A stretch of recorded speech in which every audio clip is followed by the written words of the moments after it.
when I finished my PhD degree at Peabody and left, I did not have, I was not at an institution that had a chapter for the first 4 years. I was at the ASCD headquarters and at the University of North Carolina, and I couldn't interest anyone at North Carolina to be or on the faculty to work with me in developing a chapter. And I think the reason was simple. The University of North Carolina was the leading institution in the state, or at least it believed it was, and I think it was.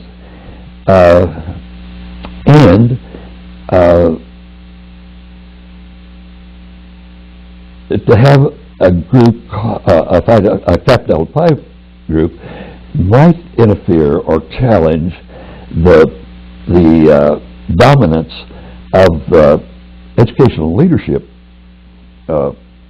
group, the Phi Delta Kappa group. Well, at any rate, I didn't push it. I was a young professor, and I had other things to do. When I went to Kent State University, Gerald Reed was on our faculty. Gerald was the president of Kappa Delta Pi International at that time, and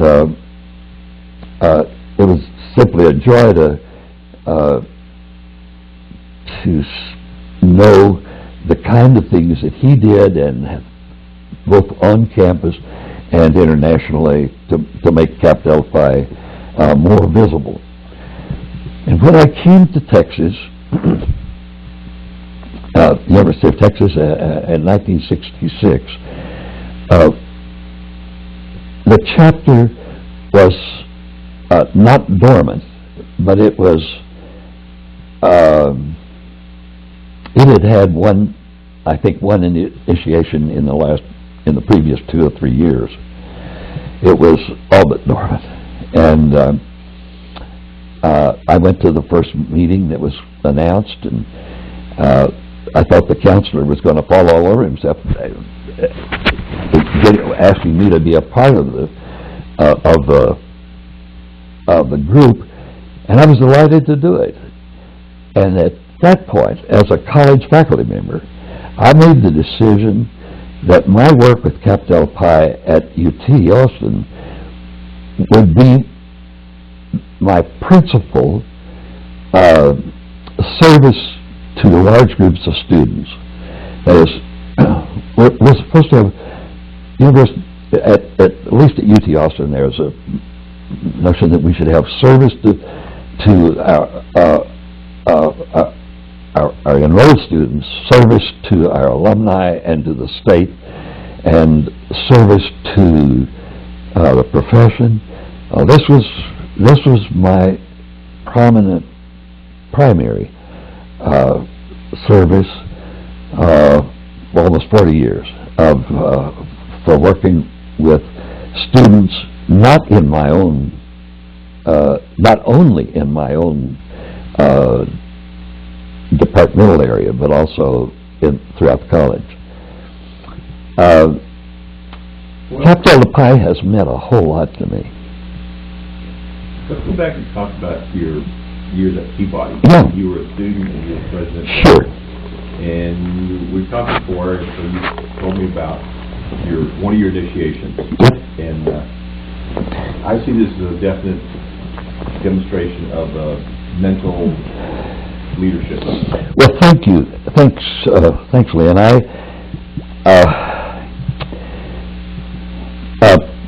Peabody was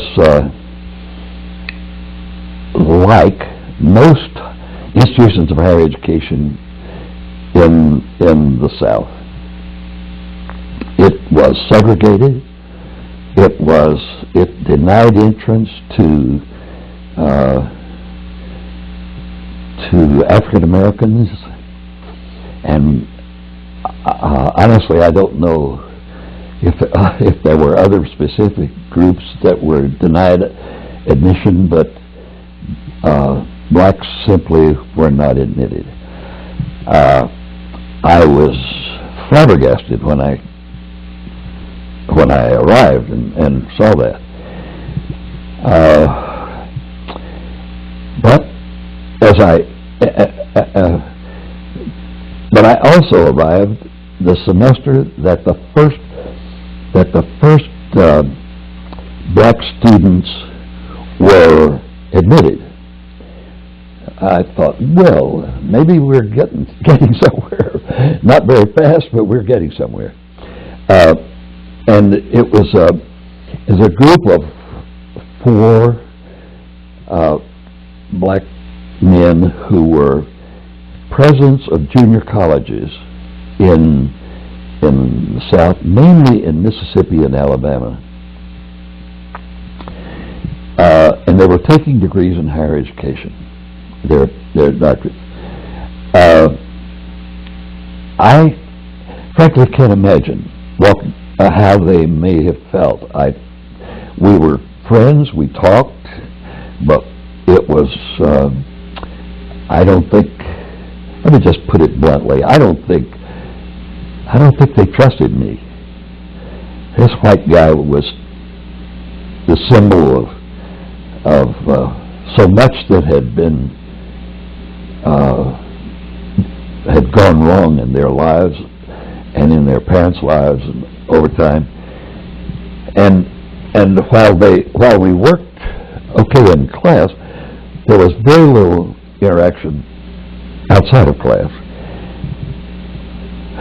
Nevertheless, when we came to reviewing the students who had met qualifications for membership in Kappa Delta Pi, these 4 men absolutely met the qualifications, and so we sent them invitations.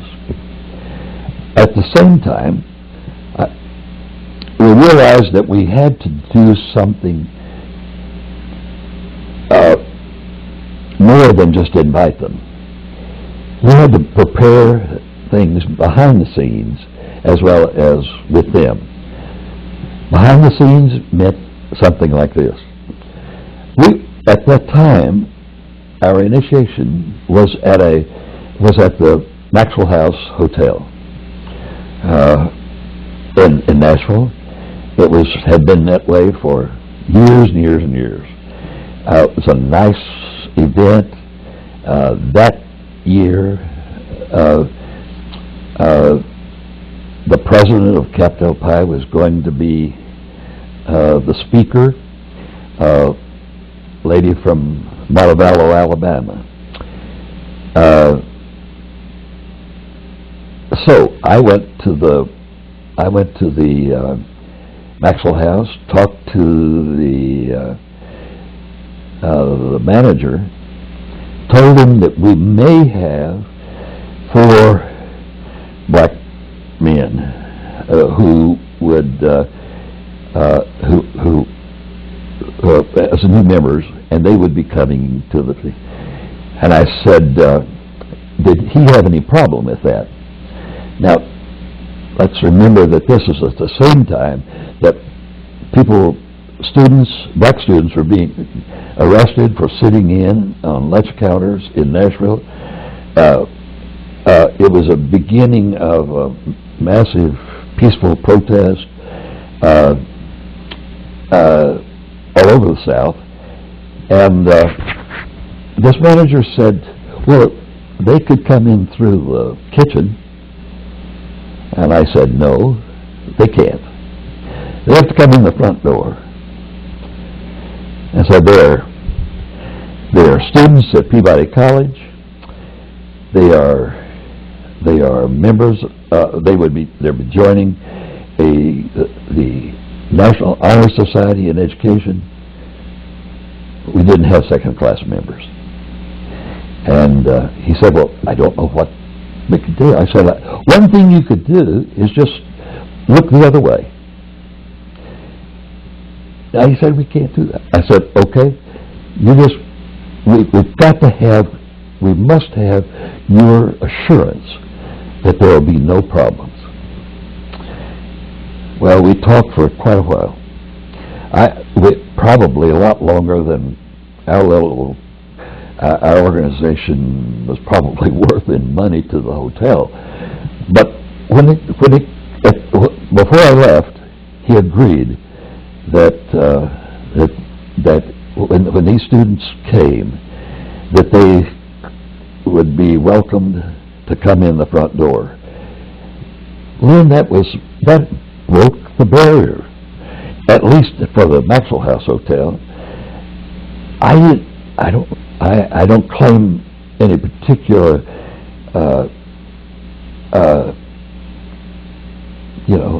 charm for having done that.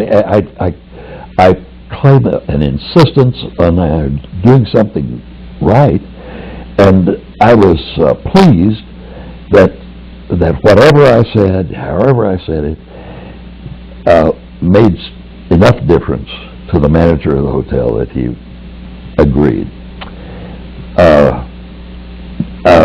So I went to Harold Benjamin, who was on our faculty, and I told Mr. Benjamin what I had done. Now, the reason I went to Benjamin was that because he was the faculty, the kind of faculty ombudsman, I guess, for these 4 black students. He was not their major professor, but he was very, very important to them. And he said, "Oh, well, you've really done it. This is a good thing." And by the way, Harold Benjamin at the time, I think, was laureate counselor for Kappa Delta Pi. He said, "This kind of thing must happen all over the South." Well, he said, "I'll talk to the men and be sure that they get first off that they get the invitation, and 2, I'll tell them how important I think this is for them in their career." He did that. I was disappointed at the meeting because none of them showed up, and that I realized then, and I certainly have realized since then, that they were not ready to trust themselves, and they were not ready to trust otherwise, to break a taboo, although it was never written on or stated officially. It was as real as if it had been engraved in stone. And so they simply avoided the issue.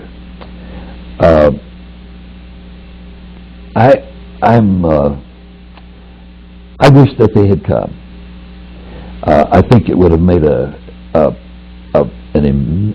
immense impression upon the president of Kappa Delta Pi, who was there that evening, and I think it would have made a big difference in the way that other Peabody students saw these people as first off achieving African American students, and we had to wait. I'm sure we had to wait several years before we had that chapter had its first members who were African American. But we tried. So, what I hear from you talking about in this instance is the relationship between leadership and what has to be done or what should be done because it's right. Well,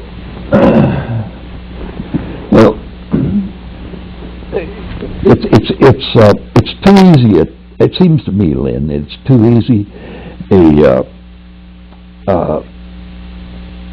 It's too easy to answer that question. It's a tough question. It's too easy to answer that question by saying we ought to do only what was right. There are some things that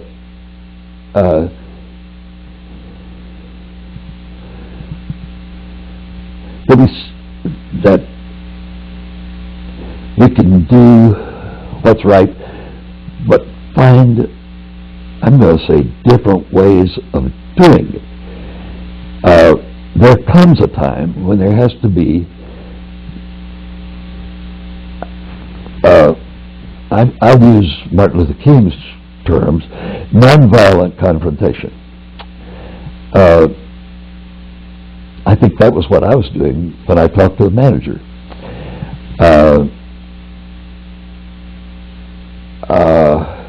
When I came to Texas, we had very few, our chapter had very few Mexican Americans members. Why? These people were qualified, they had done well, they just knew that they would not be welcome. We had to make it, first off, we had to do something about ourselves and the organization to be sure that we'd communicate that they were welcome. And that was before they got there. And I think that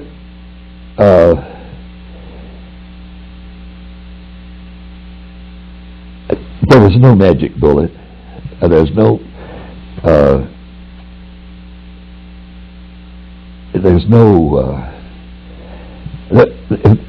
must be thousands of ways, little and large, that people employed to break down this segregation barrier in the South. By the way, on some campuses, the segregation is between graduate students and undergraduate students. I don't mean to try to shift to avoid your question, but it's as another example. There are some chapters in the society which are